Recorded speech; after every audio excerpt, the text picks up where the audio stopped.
Якщо пусте, все. Вона...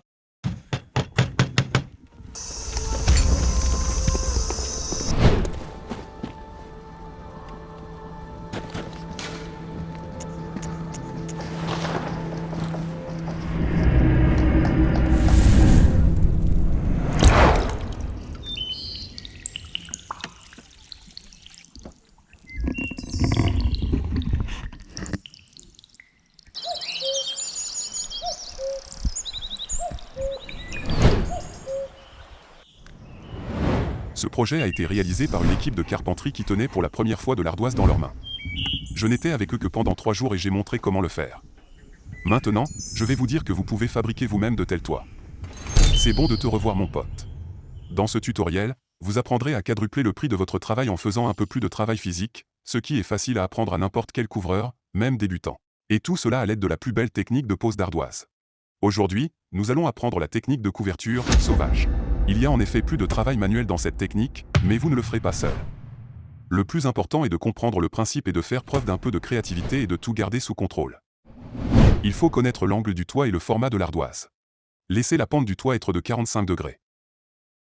Et nous travaillerons avec deux formats d'ardoise 60 par 30 cm et 40 par 25 cm. Ces données nous permettent de déterminer le recouvrement minimum. On va faire de la couverture sauvage sur le principe de la couverture en rectangle, à double recouvrement, on pourra utiliser la table pour la couverture double rectangulaire. Nous regardons le tableau, recherchons la pente du toit et le format, nous obtenons un recouvrement minimum de 80 mm. Si vous avez laissé votre email sur le site de notre école, vous avez déjà reçu ce tableau dans la lettre. Donc, avant de commencer la pose d'ardoise sur le toit, nous avons beaucoup de travail à faire dans le pré-traitement des pierres. Vos gars, s'ils sont complètement débutants, élaboreront à ce moment la technique du traitement manuel de la pierre. Après une telle formation, ils deviendront des professionnels. Nous devons arrondir le format rectangulaire en ne laissant qu'un coin intact. Environ la moitié des pierres droites et la moitié des pierres gauches. C'est ainsi que nous traitons chaque pierre.